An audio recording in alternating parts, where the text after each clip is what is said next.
Selamat pagi, saya Julius Patricius Kausuni, dosen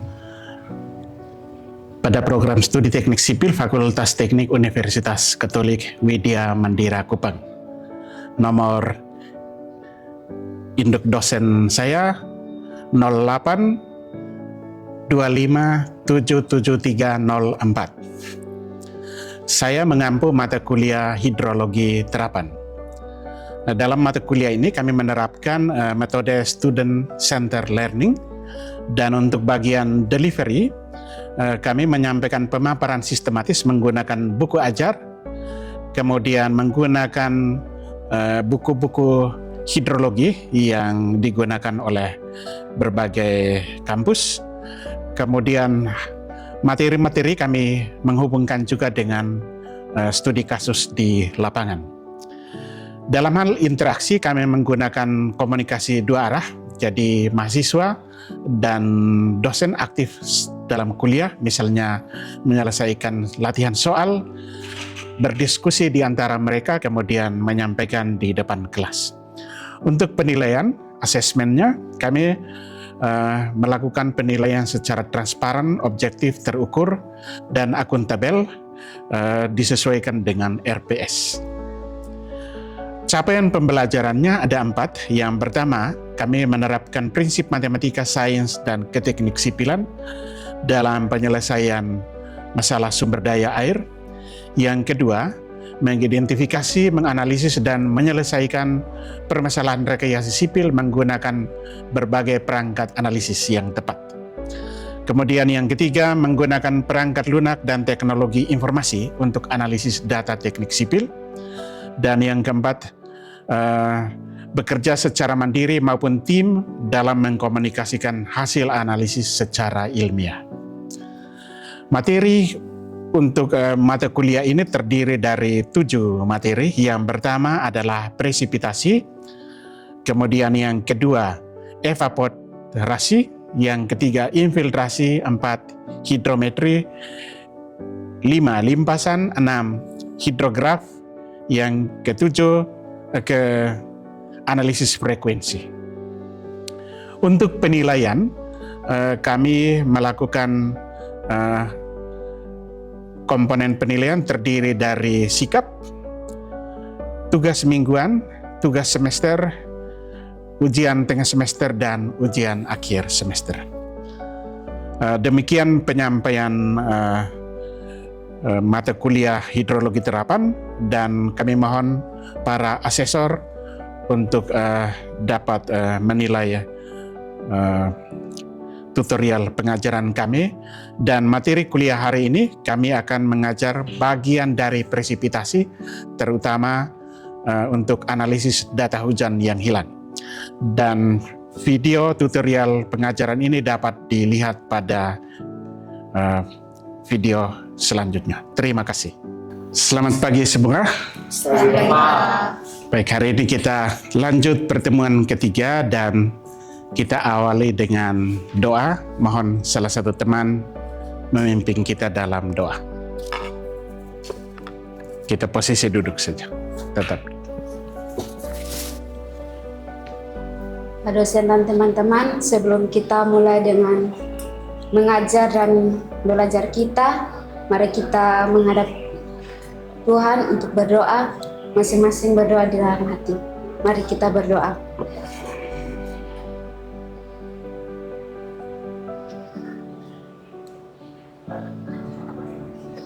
Doa selesai. Terima kasih banyak. Jadi hari ini adalah pertemuan kita yang ketiga, dan 2 pertemuan yang lalu, apakah materi dan tugas sudah dikerjakan? Oke, terima kasih ya. Jadi saya cek di daftar pengumpulan tugas, semua sudah kumpul. Jadi materi kita adalah lanjutan dari yang 2 pertemuan yang lalu, masih mengenai analisis hujan. Dan hari ini kita masuk ke materi subbab dari hujan, itu perbaikan data hujan. kita akan menggunakan dua metode untuk memperbaiki data hujan. Dan kita lihat untuk pertemuan hari ini, yang pertama itu kita capaian mata kuliahnya yang pertama untuk mengevaluasi hasil analisis dan melihat pengaruhnya. Kemudian menggunakan dua metode, yaitu normal ratio method dan reciprocal square distance method. Kemudian yang ketiga, kita menentukan metode mana yang bisa digunakan untuk memperbaiki data. Dan yang keempat, kita semua bisa menjelaskan penyebab data hilang itu karena apa. Dan kenapa penting kita harus memperbaiki data hujan yang hilang.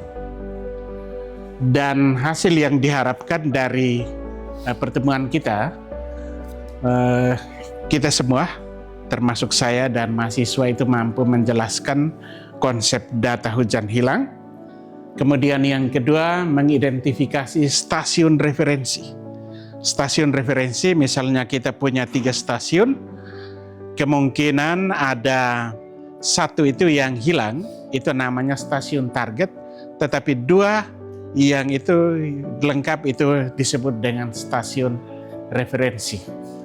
Kemudian yang ketiga, kita mampu menghitung curah hujan menggunakan metode yang pertama, normal ratio method.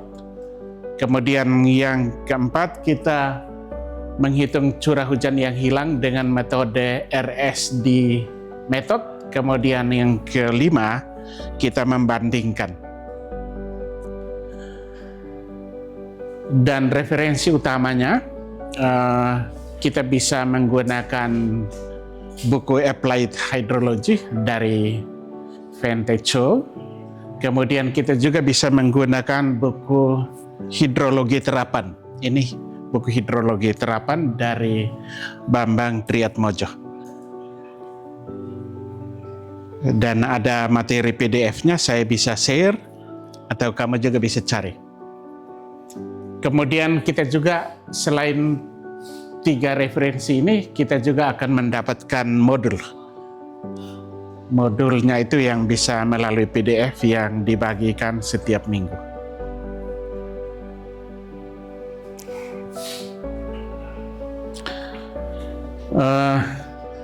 Kenapa kita harus memperbaiki data hujan yang hilang? Ada yang pernah lihat alat ini? Ya? Ada yang pernah lihat? Yang belum pernah lihat, angkat tangan. Yang sudah lihat? Oke, berarti cukup banyak ya.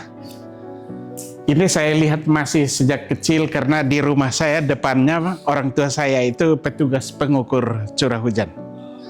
Makanya saya suka belajar hidrologi.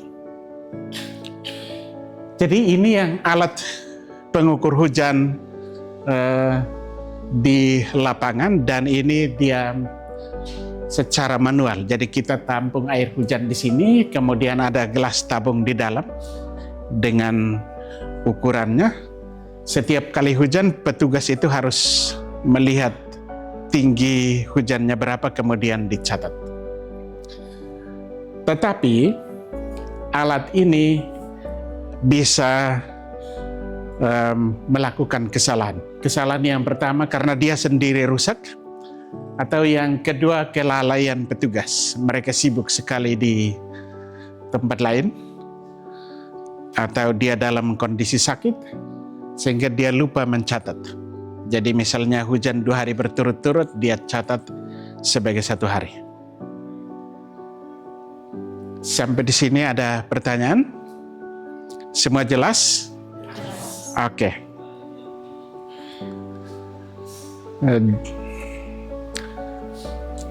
Kemudian sebagaimana pengantar tadi, kita ada 2 pendekatan untuk estimasi data hujan yang hilang. Yang pertama namanya normal ratio method. metode ini dia hanya membandingkan hujan harian dengan hujan tahunan. Jadi hujan tahunan berarti kita menjumlahkan data hujan dari tanggal 1 Januari sampai 31 Desember.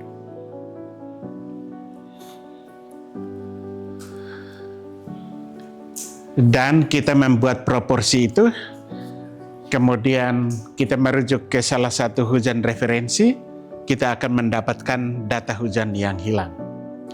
Metode yang kedua, reciprocal square distance. Distance artinya jarak. Square artinya pangkat 2. Jadi, kalau yang metode reciprocal square distance itu berarti dia harus merujuk ke, kita mempertimbangkan jarak antar stasiun.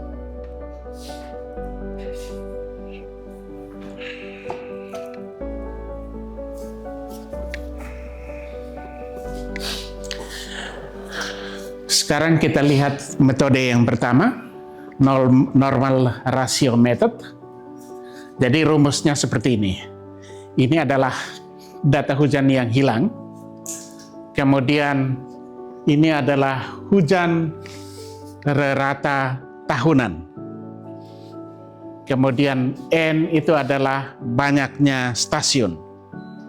Jadi kalau kita punya 5 stasiun, berarti N-nya berapa? 5 stasiun. Kalau kita punya 10 stasiun, N-nya berapa? 10. Oke. Kemudian PI itu adalah data hujan harian atau data hujan aktual di salah satu stasiun. Kemudian yang ini adalah data hujan tahunan di setiap stasiun. Sedangkan simbol ini adalah sigma, itu artinya penjumlahan. Jadi kalau kita punya 10 stasiun, berarti kita harus membuat penjumlahan sebanyak 10 kali.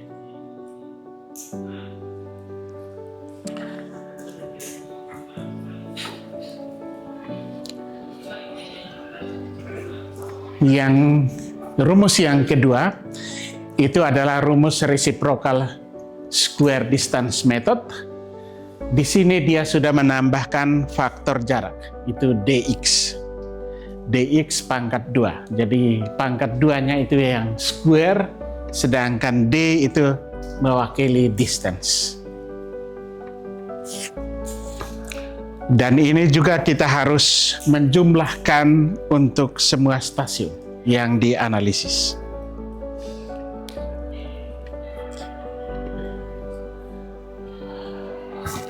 Kita lanjut supaya lebih dalam, kita masuk ke latihan soal ya. Ini contoh soalnya.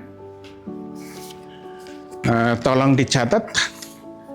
Jadi kita punya 4 stasiun, tapi stasiun X yang di sini itu curah hujannya ada yang hilang. Tapi data yang ada di sana hanya ada data hujan tahunan untuk stasiun yang hilang.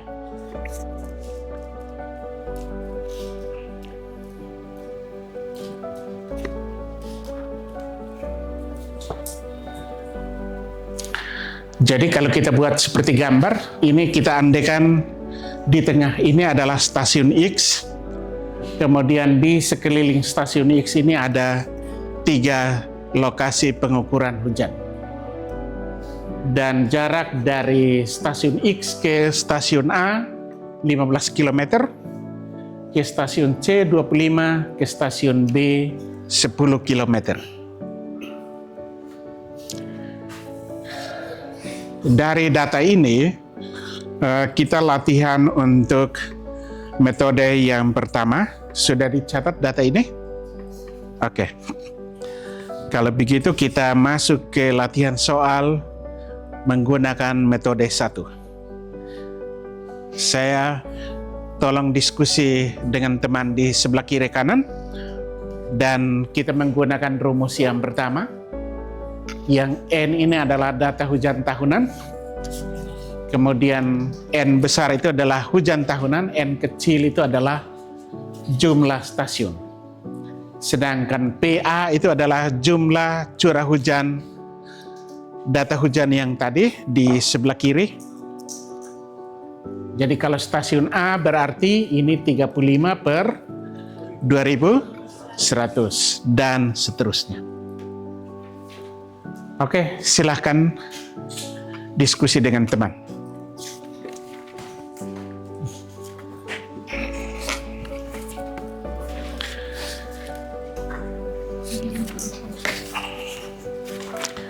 Sambil diskusi, saya akan keliling untuk lihat ya.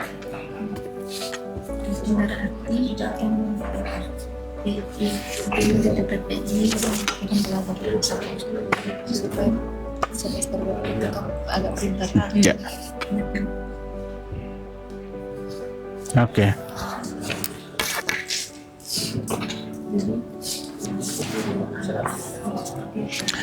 Nanti ada satu teman yang boleh maju ke depan untuk menulis hasilnya.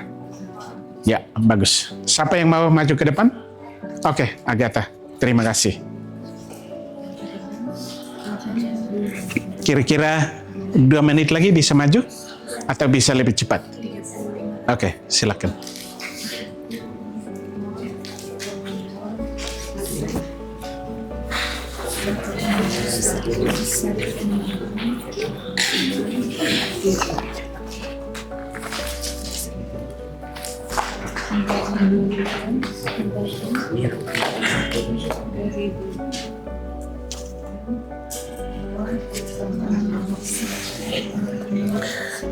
Nanti teman kalian di depan, kalau tulis, bisa kamu cocokkan hasil kerja kelompoknya ya.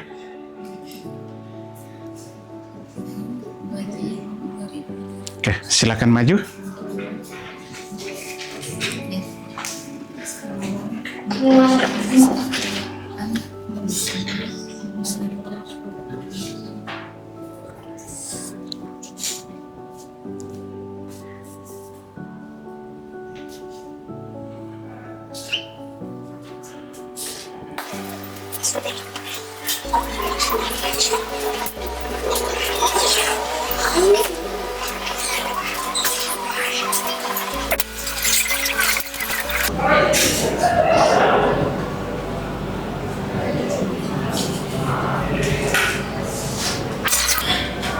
Oke, terima kasih. Semua dapat hasil yang sama? Oke, terima kasih. Jadi kalau data hujannya seperti ini, itu dibulatkan menjadi 30 mm. Terima kasih, Agatha. Jadi keaktifan kita di kelas maju seperti ini itu juga termasuk salah satu penilaian di nilai akhir kalian.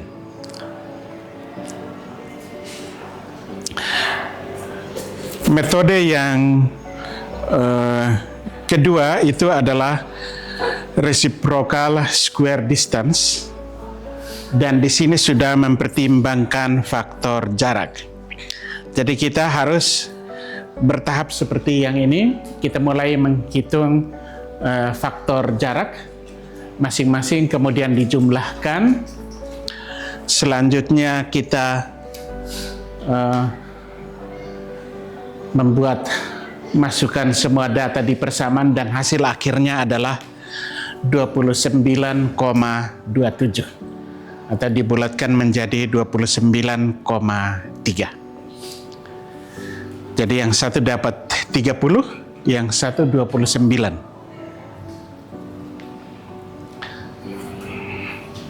Ada, oh ya, silakan. Boleh tanya ini, kalau dapat dua data yang angkanya berbeda begitu Pak, yang mana? Iya. Jadi memang hasil analisis ini yang pertama sudah pasti ada perbedaan, tapi perbedaannya tidak jauh kan. Yang hanya selisihnya 0, kalau 29,3 dengan 30 itu sebenarnya selisihnya tidak terlalu besar. Tapi itu kapan dipakai itu tergantung dari jenis datanya. Jadi kalau kamu punya data yang tersedia hanya hujan, harian, dan rata-rata tahunan, itu berarti kamu pakai saja metode yang normal rasio. Tetapi kalau data kamu sudah ada dengan jarak, maka pakai yang metode yang kedua. Kalau dua datanya lengkap, berarti pakai yang mana? Itu pakai yang satu, misalnya kita pakai normal rasio, kemudian kita hitung lagi yang pakai metode yang kedua hanya untuk validasi. Kira-kira clear? Kalau validasi misalnya yang satu dapat 50, yang satu 30, sudah pasti hitungannya tidak benar kan? Tetapi ini selisihnya 0,7, itu kita anggap benar.